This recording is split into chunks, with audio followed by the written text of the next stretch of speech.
Hello, welcome back to Manglish mania. ഇന്നത്തെ വീഡിയോയിൽ Thomas Gray എഴുതിയിട്ടുള്ള the elegy written in country churchyard എന്ന പോമിൻ്റെ സമ്മറിയാണ് നമ്മൾ ഡിസ്കസ് ചെയ്യാൻ പോകുന്നത്. പള്ളിയിൽ നിന്നുള്ള മണിനാദം ദിവസം അവസാനിക്കുന്നു എന്ന് സൂചന നൽകുന്നു. മൂളുന്ന പശുക്കൾ പുല്ലിലൂടെ സാവധാനം സഞ്ചരിക്കുന്നു. ക്ഷീണിതനായ ഒരു കർഷകൻ വീട്ടിലേക്ക് തുളച്ചു കയറുന്നു. ലോകത്തെ വിട്ട് ഞാനും ഇരുട്ടിൽ ഒരുമിച്ചാണ്. ഇപ്പോൾ എനിക്കു ചുറ്റുമുള്ള ഭൂമി സൂര്യാസ്തമയത്തിൽ തിളങ്ങുന്നു. പക്ഷെ ഞാൻ നോക്കുമ്പോൾ അത് മാഞ്ഞു പോകുന്നു.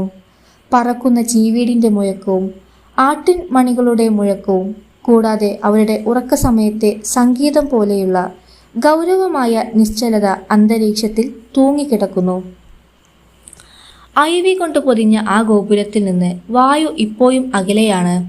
അവിടെ ഒരു സങ്കടകരമായ ഒരു മൂങ്ങ ചന്ദ്രനോട് ആവലാതിപ്പെടുന്നു. ഗോപുരത്തിലെ തൻ്റെ രഹസ്യ കൂടിനു ചുറ്റും അലഞ്ഞു നടന്ന് അവളുടെ ദീർഘകാല ഏകാന്തമായ ഭരണത്തെ തടസ്സപ്പെടുത്തുന്നു. ആ ചുളിഞ്ഞ ഇലഞ്ഞ മരങ്ങൾക്കും ആ മരത്തിൻ്റെ തണലിനും താഴെ പൂപ്പൽ നിറഞ്ഞ അഴുക്കു കൂമ്പാരങ്ങളുണ്ട്. ഓരോന്നും ഇടുങ്ങിയ മുറിയിൽ എന്നേക്കുമായി കിടക്കുന്നു. ഈ കൊച്ചു ഗ്രാമത്തിൻ്റെ വിദ്യാഭ്യാസമില്ലാത്ത സ്ഥാപകർ ഉറങ്ങുകയാണ്. പ്രഭാതത്തിലെ സുഗന്ധമുള്ള കാറ്റിൻ്റെ ശബ്ദം, വൈക്കോൽ കൊണ്ട് നിർമ്മിച്ച ഷെഡിൽ പാടുന്ന വിയുങ്ങൽ, കോഴിയുടെ മൂർച്ചയുള്ള നിലവിളി, അല്ലെങ്കിൽ വേട്ടക്കാരൻ്റെ കൊമ്പിൻ്റെ പ്രതിധ്വനികൾ, ഈ ശബ്ദങ്ങൾ മരിച്ചവരെ അവരുടെ എളിയ വിശ്രമ സ്ഥലങ്ങളിൽ നിന്നും ഉണർത്തുകയില്ല. മരിച്ചുപോയ ഈ ആളുകൾക്കായി അടുപ്പുമേലിൽ തിളങ്ങുകയില്ല. അവരൊരു തിരക്കുള്ള ഭാര്യമാരോടൊപ്പം അവരെ പരിപാലിക്കാൻ വൈകുന്നേരം ജോലി ചെയ്യുകയുമില്ല. അച്ഛൻ വൈകുന്നേരം ജോലി കഴിഞ്ഞ് വന്നാൽ ആഘോഷിക്കാൻ അവരുടെ മക്കൾ ഓടിവരില്ല. അല്ലെങ്കിൽ ആദ്യം ചുംബിക്കാൻ അവൻ്റെ മടിയിൽ കയറില്ല. അവർ ജീവിച്ചിരിക്കുമ്പോൾ ഈ ആളുകൾ പലപ്പോഴും അവരുടെ കാർഷിക ഉപകരണങ്ങൾ ഉപയോഗിച്ച് വിളകൾ കൊയ്തിരുന്നു. അവർ പലപ്പോഴും ബുദ്ധിമുട്ടുള്ള നിലം ഉഴുതുമറിച്ചു. എത്ര ആഹ്ലാദത്തോടെയാണ് അവർ തങ്ങളുടെ വളർത്തുമൃഗങ്ങളെ ഉഴുതിമറിച്ച് വയലിന് മുകളിലൂടെ ഓടിച്ചത്. എത്ര ആത്മവിശ്വാസത്തോടെയാണ് അവർ കോടാലിയുടെ അടിയിൽ വീണുകിടക്കുന്ന മരങ്ങൾ വെട്ടിമാറ്റിയത്. ഈ രാജ്യക്കാർ ചെയ്ത ഉപയോഗപ്രദമായ ജോലിയെ കളിയാക്കാൻ അഭിലാഷത്തെക്കുറിച്ച് ആശയങ്ങൾ നിങ്ങൾ പ്രേരിപ്പിക്കരുത്. അവരുടെ ലളിതവുമായ ആഘോഷങ്ങളെ, അവരുടെ അജ്ഞാത ജീവിതങ്ങളെ കളിയാക്കരുത്. ദരിദ്രരുടെ ഹ്രസ്യവും ലളിതവുമായ ജീവചരിത്രങ്ങളെ നോക്കി പുച്ഛത്തോടെ പുഞ്ചിരിക്കാൻ ശ്രേഷ്ഠതയുടെ വികാരങ്ങളെ നിങ്ങൾ അനുവദിക്കരുത്. ഒരു സമ്പന്ന കുടുംബത്തിൻ്റെ കുപ്പായം സൂചിപ്പിക്കുന്ന പൊങ്ങച്ചം, ശക്തരുടെ ചമയങ്ങളും പാരമ്പര്യങ്ങളും, സൗന്ദര്യവും സമ്പത്തും ഒരാൾക്ക് നൽകാൻ കഴിയുന്ന എല്ലാ വസ്തുക്കളും, മരണം ഇതിനെല്ലാം വേണ്ടി കാത്തിരിക്കുന്നു. ഏറ്റവും മഹത്വമുള്ള ജീവിതം പോലും മരണത്തിൽ അവസാനിക്കുന്നു. നിങ്ങൾ അഭിമാനികളെ, പാവപ്പെട്ടവരുടെ ശവകുടീരങ്ങളിൽ അവരുടെ ജീവിതത്തിലെ നേട്ടങ്ങളുടെ രൂപരേഖയായി സ്മാരകങ്ങൾ സ്ഥാപിച്ചില്ലെങ്കിൽ അവരെ കുറ്റപ്പെടുത്തരുത്. അല്ലെങ്കിൽ അവർക്കൊരു നീണ്ട ഇടനാഴിയും അവരുടെ എല്ലാ നേട്ടങ്ങളും ചിത്രീകരിച്ച ഒരു കവറുള്ളൊരു ശവകുടീരം ഇല്ലെങ്കിൽ മരിച്ചവരെ സ്തുതിക്കുന്ന വിലാപകരുടെ ശബ്ദങ്ങൾ പ്രതിധ്വനിക്കുന്നു. മരിച്ച വ്യക്തിയുടെ ജീവിതത്തിൽ നിന്നുള്ള സംഭവങ്ങൾ കൊണ്ട് അലങ്കരിച്ചൊരു പാത്രം, അല്ലെങ്കിൽ അവരുടെ ശിരസ് പോലെ ഒരു ശില്പം. മരിച്ച വ്യക്തിയുടെ ശ്വാസം അവരുടെ ശരീരത്തിലേക്ക് തിരികെ വിളിക്കാൻ കഴിയുമോ? അവരുടെ ജീർണിച്ച ശരീരത്തെ പുനരുജ്ജീവിപ്പിക്കാൻ ബഹുമാനത്തിന് കഴിയുമോ? ഒരാൾക്ക് വേണ്ടി മരണം വരരുതെന്ന് മുഖസ്തുതിക്ക് കഴിയുമോ?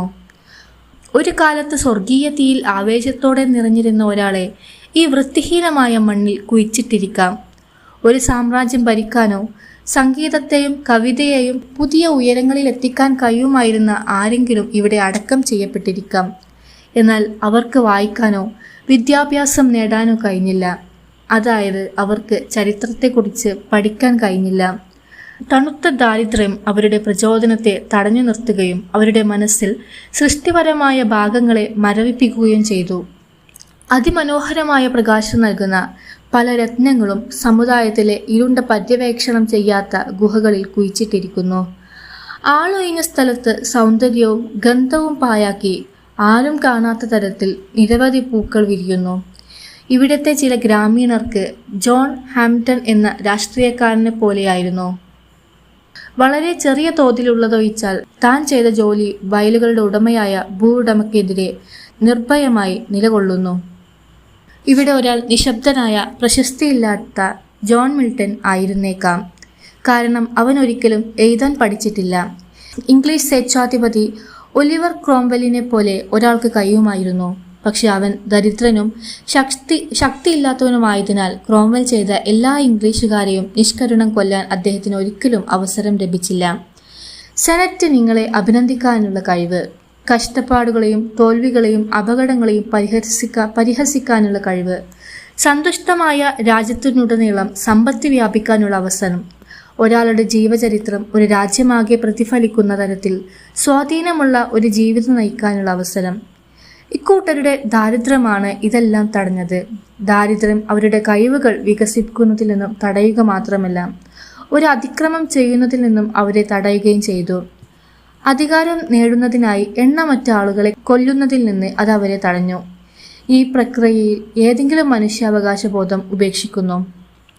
സ്വന്തം നാണക്കേട് അടിച്ചമർത്തിക്കൊണ്ട് ഇത്തരം പ്രവൃത്തികൾ ചെയ്തതിനു ശേഷം ഈ ആളുകൾക്ക് ഒരിക്കലും അവരുടെ കുറ്റബോധം മറച്ചുവെക്കേണ്ടി വന്നിട്ടില്ല എന്നതാണ് ദാരിദ്ര്യം.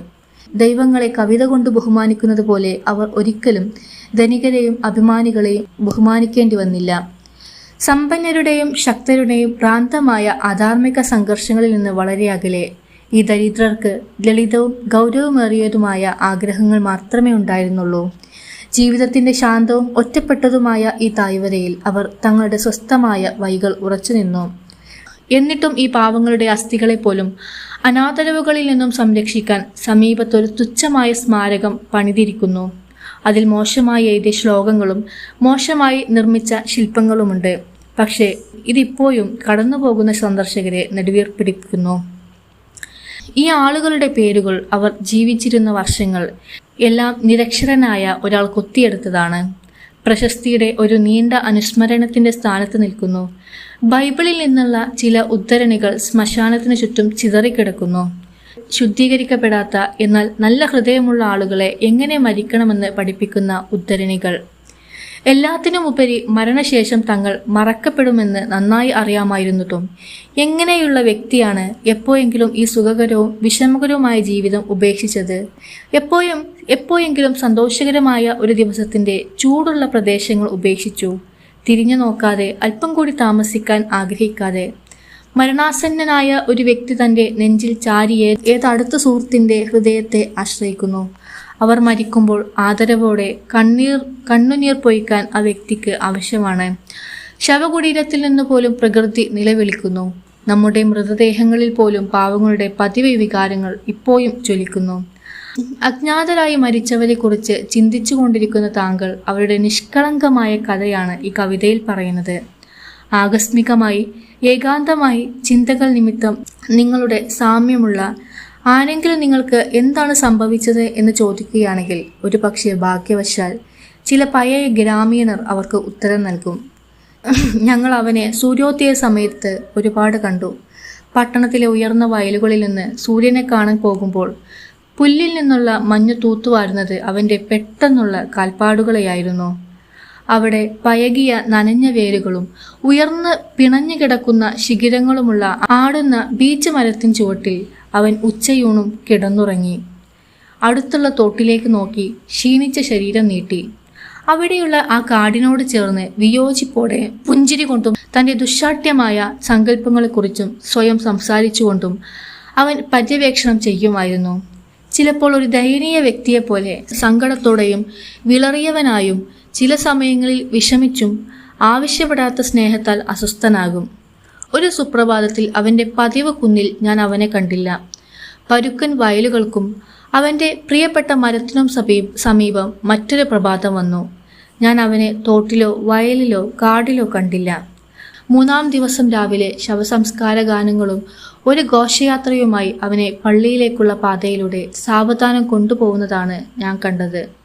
മുകളിലേക്ക് പോയി ആ പഴയ ഞെരുക്കമുള്ള മരത്തിൻ ചുവട്ടിൽ ശവക്കുയിൽ കൊത്തിയ കവിത വായിക്കുക. ഇതാണ് the elegy written in country churchyard എന്ന പോം. ഇതിൻ്റെ ലാസ്റ്റ് പോയിട്ടൊരു എപ്പിറ്റാഫ് കൊടുക്കുന്നുണ്ട്, അതും കൂടി വായിക്കാം. ഇവിടെ സമ്പത്തും പ്രശസ്തിയുമില്ലാത്ത ഒരു ചെറുപ്പക്കാരൻ അയുക്ക് ചാലിൽ തല ചായ്ച്ചു കിടക്കുന്നു.